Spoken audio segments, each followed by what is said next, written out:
పల్నాడు జిల్లాలో భాష్యం ప్రవీణ్ కీలక వ్యాఖ్యలు చేశారు. మార్చి మొదటి వారంలో ఎమ్మెల్సీ ఎన్నికలు జరగనున్న నేపథ్యంలో ప్రతి 100 మంది ఓటర్లకు సమన్వయకర్తనైతే నియమిస్తున్నట్లుగా తెలిపారు. నూతనంగా 6,600 మంది టీడీపీలో సభ్యత్వం తీసుకున్నట్లుగా చెప్పారు.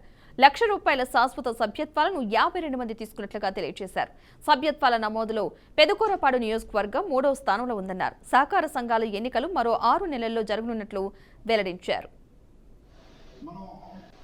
మనం గతంలో మొట్టమొదటి ఎలక్షన్ అది దాదాపు మార్చి 1st వీక్లో ఉంటుంది. అంటే ఆ రోజుకి మన ప్రభుత్వం యొక్క వచ్చి 9 నెలల కాలం అయింది. అంటే 9 నెలల కాలంలో మన ప్రభుత్వం పనితీరు మీద మెమరాండంగా ఉండబోతుంది.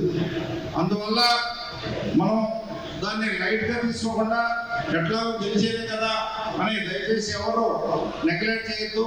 గత 2 నెలలుగా అందరూ కూడా ప్రతి ఒక్కరు కూడా కష్టపడి పార్టీ కోసం దాదాపు 66,000 మంది సభ్యత్వాలని చేర్చడం జరిగింది.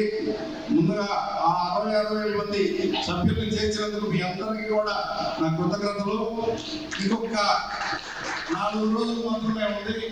ఆ 4 రోజులు కష్టపడి దయచేసి ఇంకొక 6,000 చేయగలిగితే మన టార్గెట్ రీచ్ చేయగలం.